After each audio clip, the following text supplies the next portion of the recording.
Das perícopes para o quinto domingo após Pentecostes, nós vamos dar uma olhada no texto do Evangelho para aquele domingo.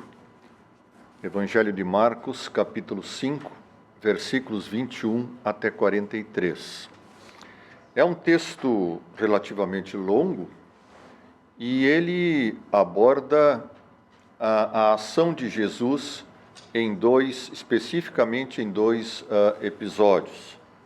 A ação de Jesus diante do pedido que lhe foi feito por Jairo e a ação de Jesus também diante podemos dizer, e já vamos ver depois porquê, da coragem daquela mulher que vinha sofrendo de hemorragia já há um bom tempo na sua vida, e ela então tem a coragem de se aproximar de Jesus e tocar na veste de Jesus.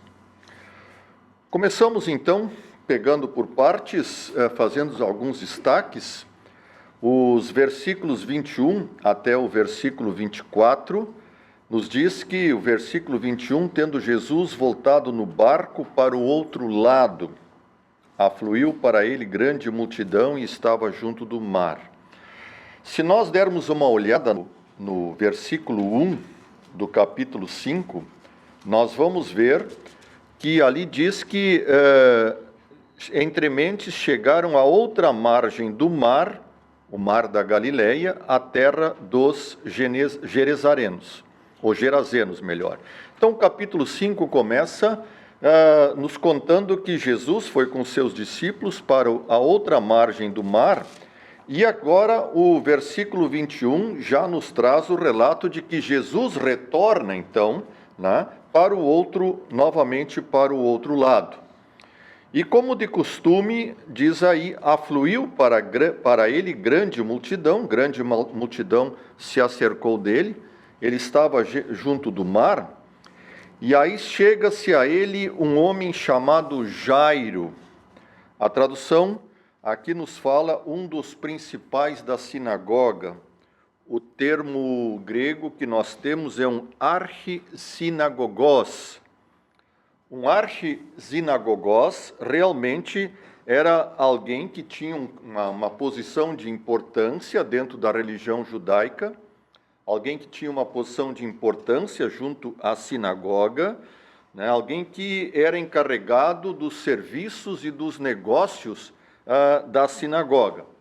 A NTLH traduz por chefe da sinagoga, dando-nos assim a entender que aquele homem chamado Jairo era alguém de importância dentro da religião judaica. Mas o que nos chama a atenção aqui que mesmo ele sendo uma pessoa importante dentro da sua religião, ele tem uma prioridade só naquele momento. E qual é a prioridade dele? É se aproximar de Jesus. Humildemente ele se prostra aos pés de Jesus e ele então faz uma súplica ao Senhor. Ele dizendo: minha filhinha está à morte. Vem, impõe as mãos sobre ela, para que seja salva e viverá. E aí nos diz o texto que Jesus foi com ele. Destaco aqui nesse versículo 23, minha filhinha está à morte. Se nós olharmos no interlinear, a tradução literal diz, a minha filhinha está nas últimas.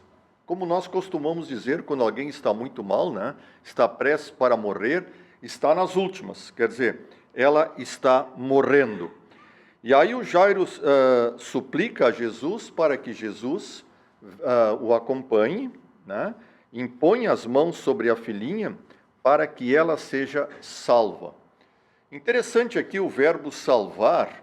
Aqui num primeiro momento, Jairo não está pensando na salvação eterna da sua filhinha, na salvação no sentido que nós entendemos, Até porque o verbo sotso, que é o verbo usado aqui, ele significa o seguinte: fazer com que alguém fique bom de novo, após um período de enfermidade.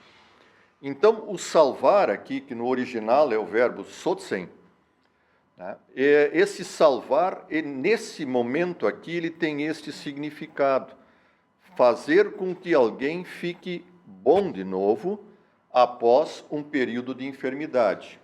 E era exatamente isto que Jairo estava pedindo para Jesus. A sua filhinha, não se sabe exatamente por quanto tempo, mas ela tinha uma enfermidade grave, ela estava à morte, estava nas últimas, e então Jairo se aproxima e pede a intercessão de Jesus para que ela pudesse ser libertada daquela doença e que ela pudesse novamente recuperar a sua saúde, tanto é que ele diz, e viverá, né? E viverá. E uma coisa que nos chama a atenção aqui, realmente, é a confiança de Jairo no Senhor. Porque, vejam, em nenhum momento transparece aqui uma ideia de uma dúvida de Jairo. O Jairo não diz, olha, Senhor, venha, impõe as mãos sobre a minha filha e talvez ela vá viver. Ou pode ser que ela vá se recuperar. Pode ser que ela fique curada. Não. Jairo aqui é enfático, né? E ele diz, vem, impõe as mãos sobre ela para que ela seja salva, para que ela se recupere na sua saúde e ela viverá.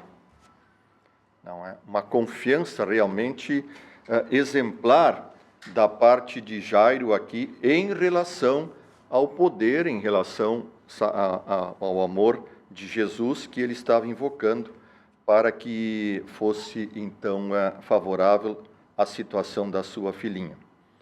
Bom, e aí diz o texto que Jesus vai com Jairo, né? Provavelmente não era tão longe a distância da casa de Jairo, mas também não era assim tão pertinho, e nos diz que uma grande multidão o seguia, comprimindo-o.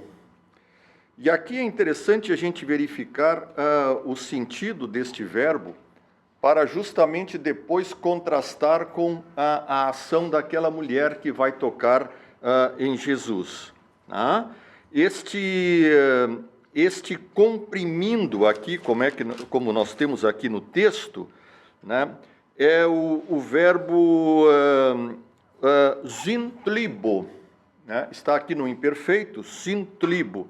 E zintlibo significa apertar de todos os lados. Então dá para imaginar, né, Jesus caminhando no meio daquela multidão, ele sendo apertado de todos os lados, um pouco, alguns apertavam da direita, outros apertavam da esquerda, quem sabe alguns vinham pela retaguarda, outros se aproximavam pela frente, até é possível que Jesus tivesse alguma dificuldade para se locomover, mas aquela multidão o comprimia, o apertava de todos os lados, e sem dúvida nenhuma que, voluntária ou involuntariamente, eles acabavam tocando em Jesus. Porque se você está no meio de uma multidão, se você está se locomovendo, se movimentando no meio de uma multidão, vai acabar que vai ser tocado, né? Vai, de uma maneira ou de outra, vai ser tocado. Então, aquela multidão que o comprimia, também, com certeza, né, acabavam tocando em Jesus, porque o significado do verbo zintlibo é exatamente este, né? É apertar de todos os lados, quase que deixa a pessoa ali sufocada, sem poder se movimentar. E aí tem início o episódio daquela mulher, que nos diz aqui o texto, aconteceu que certa mulher, que já há 12 anos, ela vinha sofrendo de uma hemorragia. E o que ela faz? Ela já tinha sofrido na mão de muitos médicos, ela tinha gasto tudo que ela possuía, sem sucesso, né? Tudo que ela gastou para ver se ela conseguia uma solução para o seu mal, não teve sucesso, cada vez ela ficava pior. E aí diz que ela ouviu a fama de Jesus, e ela vem por trás de Jesus, por entre a multidão, e toca na veste de Jesus. E aqui nós temos alguns detalhes interessantes a comentar, né? Por que ela vem por trás de Jesus? E ela toca na veste de Jesus. Por que ela não faz como Jairo? Chega talvez na frente de Jesus, se dirige diretamente a Jesus, mas ela assim, sorrateiramente, ela vem por trás de Jesus.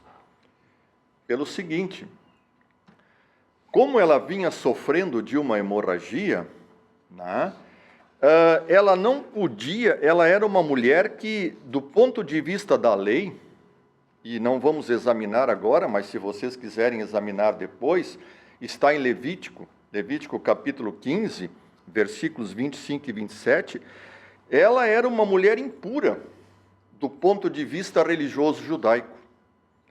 E como impura, ela nem poderia estar ali no meio da multidão. E como impura, ela nem poderia tocar em Jesus. Porque de acordo com a lei lá do povo, a lei em Levítico, né, no que ela tocasse, aquilo ficava impuro também. E depois teria que sofrer todo um ritual de purificação. Então, a situação daquela mulher era uma situação, além do mal que ela tinha, era uma situação bastante difícil, porque ela não podia se revelar. Ela não podia chegar para Jesus e dizer, olha, Jesus, eu estou com esse problema. Não havia condições. Se ela se revelasse para Jesus com aquele problema, provavelmente ela seria corrida dali, né? Não poderia estar ali no meio. Então, por isso que ela chega, né? Como diz aqui o texto, ela vem e toca em Jesus, né? E é interessante esse tocar em Jesus. E o verbo grego aqui, ele tem uma característica. Lembram que antes eu falei que a multidão apertava Jesus, né? O sintlibo ali, e apertava e provavelmente tocavam em Jesus. E esta mulher aqui, ela toca. E aqui nós temos o verbo rapto, que é o verbo grego, que significa o seguinte, significa exatamente tocar, né? Tocar, mas tocar de uma tal maneira que seja percebido. Tá? Tocar é um toque firme, é um toque intencional, não é um toque por acaso. Então, o verbo grego aqui, o verbo raptomai, ou rapto, né, ele exatamente nos dá essa ideia de um toque para que seja notado, um toque intencional, um toque firme. Então, não foi por acaso que a mulher toca em Jesus. Não, ela realmente estava decidida a fazer isto, tanto é que no versículo 28 ela diz, se eu apenas lhe tocar as vestes, eu ficarei curada. Né? Assim como Jairo, então nós temos, vejam, nós temos dois exemplos de uma maravilhosa confiança em Jesus. Jairo diz para Jesus, se tu tocares na minha filha, colocares as mãos sobre ela, ela vai ser salva, ela vai viver. E a mulher diz, se eu apenas tocar nas suas vestes, eu ficarei curada. Ela não vai com uma dúvida, ou ela não vai talvez só com uma esperança, talvez eu fique curada. Não, ela é enfática também. E ela diz, eu ficarei curada. E aí o que acontece? O texto é claro, né, que logo que ela toca nas vestes de Jesus, a sua hemorragia para, e ela sente então no corpo que ela está curada daquela doença que já por tanto tempo vinha lhe prejudicando. E aí o texto continua dizendo que Jesus reconhece imediatamente que tinha saído o poder dele. E aí Jesus, no meio da multidão, ele se vira e ele perguntou, quem me tocou nas vestes? Bom, a essa altura alguém pode perguntar, mas será que Jesus não sabia quem é que lhe tocou nas vestes? Será que ele tem que perguntar quem é que tocou nas vestes para saber quem é que fez aquilo? Evidentemente que Jesus sabia, né, quem lhe tocou nas vestes. Jesus percebe que sai poder dele, que Jesus sabia quem tocou nas vestes. Mas esta pergunta de Jesus, ela tem um outro propósito. Não é que Jesus queira descobrir a pessoa que tocou nas suas vestes. Não. É que Jesus agora quer se dirigir diretamente àquela mulher. Né? Jesus quer tratar diretamente com aquela mulher e também fazer com que aquela sua ação de misericórdia, de poder e de amor junto da mulher, que aquela sua ação seja reconhecida, seja percebida, seja conhecida por aquela multidão que ali está. E é interessante a reação dos discípulos, né? Os discípulos sempre assim muito afoitos diante das ações de Jesus. Os discípulos têm uma reação muito humana. Vê que a multidão está te apertando, né? Com certeza estão te tocando a toda hora. E por que tu perguntas agora quem me tocou? Isso não deveria ser novidade nenhuma para ti, Senhor. Pois está aí a multidão te apertando e te tocando, mas agora tu perguntas quem é que me tocou. E aí vejam o que faz Jesus. Ele olha ao redor para ver quem fizera isto, ou seja, ele olha ao redor para encontrar essa mulher, para então poder se dirigir diretamente à mulher. E a mulher, atemorizada e tremendo, e não podia ser diferente, né? Sabendo o que tinha acontecido com ela, ela vem, se prostra diante do mestre e conta para ele toda a verdade. Eu fico imaginando a expectativa da mulher depois que ela fala para Jesus toda a verdade. O que será que Jesus iria dizer? Bom, Jesus era judeu também, né? Será que a mulher não pensou, puxa, Jesus agora vai vir com a lei por cima de mim? Como é que eu, estando imunda, como é que eu, estando impura, eu venho e toco nele? Né? Que expectativa será que a mulher tinha naquele momento? E aí ela ouve de Jesus, filha, a tua fé te salvou. Vai-te em paz e fica livre do teu mal. E aqui não é nós podemos entender o verbo salvar, que é o mesmo verbo, é o verbo sotso aqui também, e ele está colocado aqui no tempo perfeito, né? E nós sabemos que o verbo grego no tempo perfeito, ele descreve uma ação que aconteceu, mas cujos resultados eles continuam existindo, né? É sezoken, o termo aqui, no tempo perfeito, quer dizer, a tua fé te salvou.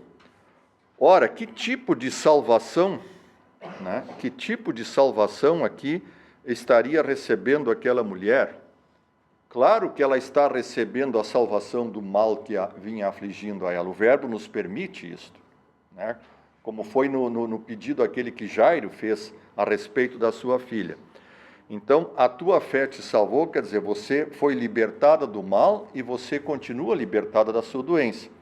Mas também dá para nós entendermos aqui o verbo no sentido de uma salvação, não apenas de um mal físico, mas também de uma salvação, aquela verdadeira salvação que Jesus veio trazer, que é a salvação da condenação por causa dos seus pecados. E aí Jesus diz, vai-te em paz, fica livre do teu mal.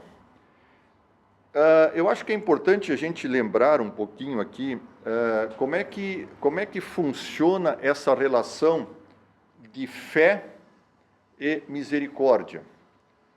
Nós temos a fé na mulher, e Jesus fala, a tua fé, né? E temos a ação misericordiosa de Jesus, atendendo ao pedido da mulher e curando a mulher. Como é que é essa relação entre fé e misericórdia?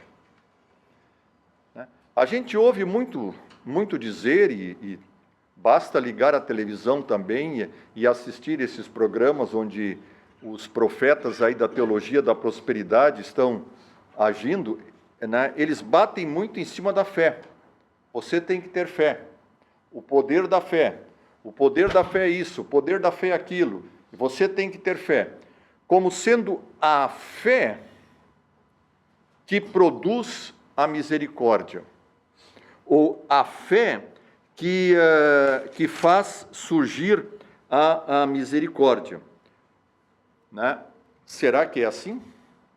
Será que é a fé da pessoa que faz surgir a misericórdia? Não, não é assim. Essa relação de fé e misericórdia é o inverso.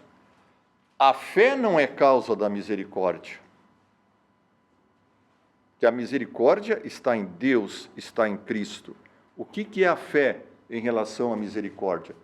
A fé é o meio pelo qual se recebe a misericórdia do Senhor. Então, o que é importante aqui, não é? A causa daquela ação é a misericórdia de Cristo, é o amor de Cristo, né? É a graça de Cristo, não é a fé da mulher. Mas por que a fé, diz Jesus, te salvou? Porque é justamente por meio da fé que ela, então, recebe a ação misericordiosa, graciosa de Cristo. Então, a fé nunca como causa, mas a fé sempre como meio através do qual se recebe a ação misericordiosa de Jesus. Bom, e aí, em continuação, nós temos o segundo episódio, que nos conta, então, da ressurreição da filha de Jairo, né? E é interessante o versículo 35, ele começa dizendo, falava ele ainda, Jesus, quando então chegam alguns lá da casa do Jairo, e disseram para Jairo, tua filha já morreu, por que ainda incomodas o mestre? E tem uma série de coisas aqui nesse texto que me chamam muito a atenção e eu acho que nós devemos fazer um breve comentário. Né? Vejam que chegam aqueles da casa do Jairo, né? E apresentam para o Jairo uma realidade. A realidade que era conhecida por eles. Qual era a realidade conhecida por eles? Ó Jairo, a tua filha já morreu. Não tem mais nada a fazer. Interessante isto. Por que eles falam isto? Eles estavam mentindo? Eles estavam exagerando? Não, eles não estavam mentindo. Eles não estavam exagerando. Eles estavam apenas descrevendo a realidade que se desenhou perante os olhos humanos. É assim que eles e as demais pessoas viam aquela realidade. A morte é a palavra final. A morte acabou com tudo. Não há mais nada a fazer. E aí o que diz Jesus? Né? Jesus, o texto diz aqui, mas Jesus, sem acudir a tais palavras aqui, né? Sem acudir a tais palavras. O verbo aqui é o verbo parakuo, né? Que ele pode ser interpretado de duas maneiras. Uma maneira é ouvir sem querer. Né? Então, se nós traduzirmos isso parakuo que aqui está no particípio auristo, se nós traduzirmos isso aqui por ouvir sem querer, então daria para entender assim, bom, Jesus, mesmo não querendo, mas ele ouviu o que os da casa de Jairo estavam dizendo para o Jairo. Outros intérpretes traduzem esse verbo como ouvir, mas não se importar com aquilo que ouviu. Né? Não se importar, não dar a importância para aquilo que ouviu.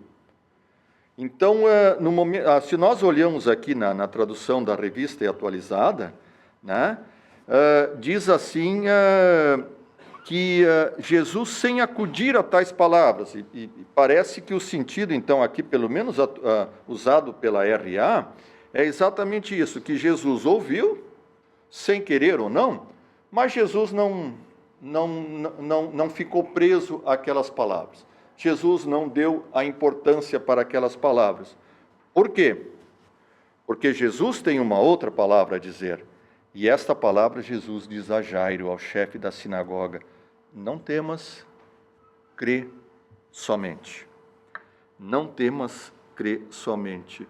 Ou seja, esse não temas aqui significa não cedas diante do temor que estas palavras trazidas por essas pessoas podem te causar.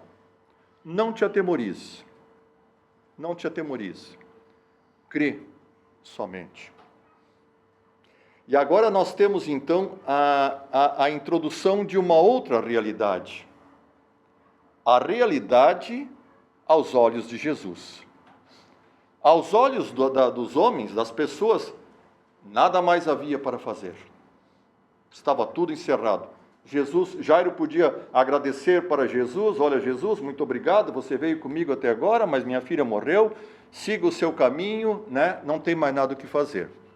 Mas agora nós vemos, entra em cena uma outra realidade. A realidade aos olhos de Jesus. E aí Jesus, né, sem se incomodar, sem ficar preso àquelas palavras, sem dizer: pô, é mesmo, que pena, puxa, cheguei atrasado, não tem mais nada o que fazer, agora vou embora. Não, Jesus, diz o texto, ele não, sem acudir a tais palavras, ele coloca em cena uma outra realidade. E esta realidade aos olhos de Jesus, é diferente. Ele diz: Jairo, não temas. Não te abatas com temor diante da notícia que você recebeu. Crê somente. Né? Crê somente. Então é interessante essa mudança, essas duas realidades que aparecem aqui estão muito bem destacadas. E aí nos diz o texto, né, que Jesus não permite que ninguém o acompanhasse, senão Pedro e os irmãos Tiago e João. E aí ele chega à casa do chefe da sinagoga. Jesus viu o alvoroço, viu os que choravam, viu os que pranteavam muito. Como Jairo era uma pessoa influente dentro da sinagoga, provavelmente já estavam as carpideiras lá, que eram as choradeiras profissionais, né? Já estava aquela choradeira lá dentro, aquele alvoroço, que de uma certa maneira é o normal que aconteça dentro de uma realidade aos olhos humanos. Então, o que ainda tinha para fazer lá? Chorar, curtir o luto, né? Tentar dar um apoio ali para os pais da menina que havia falecido, né? Isso era o que tinha ainda a ser feito aos olhos humanos. Na realidade, a partir dos olhos humanos, era só alvoroçar, chorar, prantear, não é? Porque não havia mais nada a fazer. E aí Jesus surpreende a todos quando ele entra e ele diz: por que vocês estão nesse alvoroço todo? Por que vocês estão chorando? Talvez ele poderia até dizer: porque já estão até as carpideiras aqui chorando, né? E já está todo o clima de velório, todo esse alvoroço. E aí Jesus diz: a criança não está morta, mas ela dorme. E é interessante, né?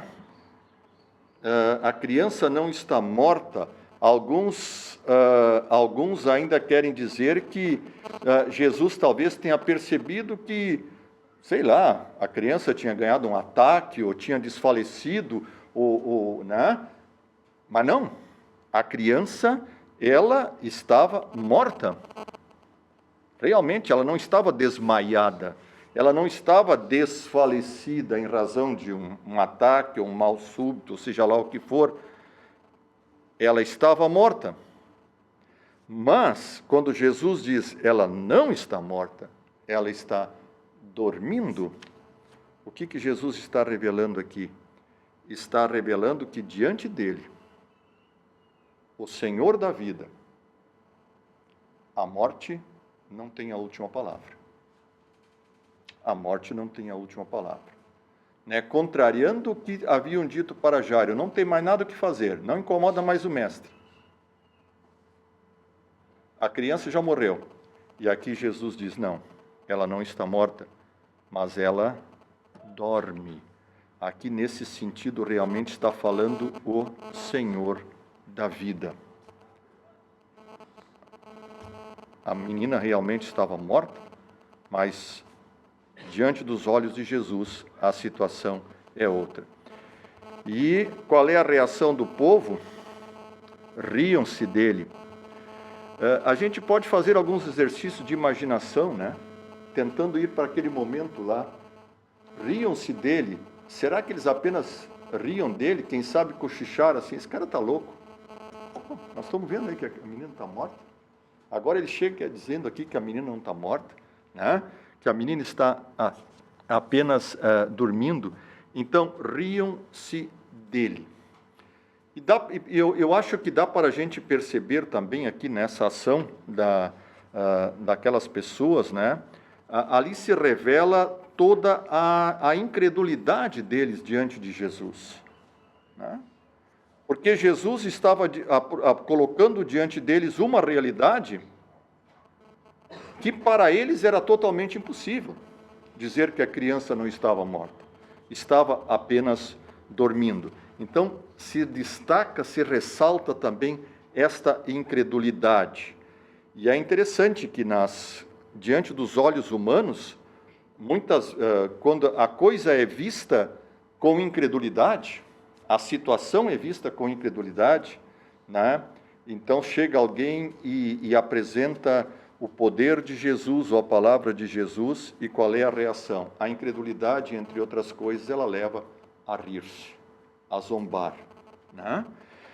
Bom, e aí o que faz Jesus? Ele manda todos saírem, ele só leva o pai, o Jairo, a mãe da criança, e aqueles discípulos que vieram com ele, e entra então lá no local onde é que estava a criança, toma-a pela mão e diz: Talita cumi, que quer dizer: menina, eu te mando, levanta-te.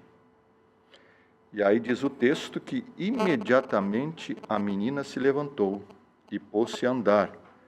Já tinha 12 anos, então evidentemente já tinha todas as condições de andar. E aí diz o final do versículo 42, então ficaram todos sobremaneira admirados, né? O verbo aqui, o verbo grego existemi, significa uma ação que faz com que alguém fique tão espantado, ao ponto de ficar praticamente sem ação, né? Então, qual foi a reação? Ficaram admirados. Esse admirados realmente causou uma profunda impressão neles. Eles ficaram tão espantados que praticamente ficaram sem nenhuma condição de ação diante daquela maravilhosa manifestação de poder e de amor de Jesus, junto à família de Jairo e, mais precisamente, junto à sua filhinha, né? Transformando uma realidade que aos olhos humanos era uma. Nada mais havia a fazer. Mas que, aos olhos de Cristo, ela é outra. Por quê? Porque ali está o Senhor da vida, o Senhor sobre a vida, sobre a morte.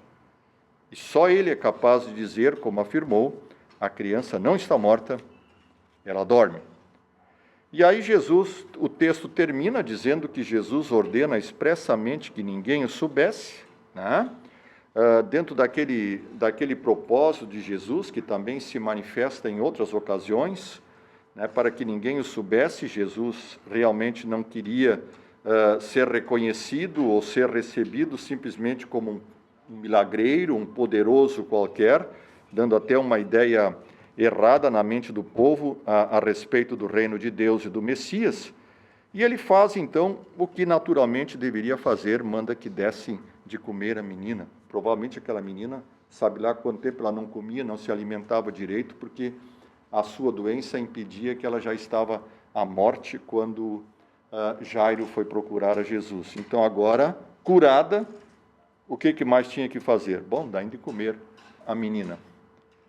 Eu creio que assim, rapidamente, dentro do tempo que nos é permitido falar, são os destaques que a gente pode fazer sobre esses dois eventos aí, tanto a cura da filha de Jairo, como também a cura daquela mulher que vinha sofrendo de uma hemorragia.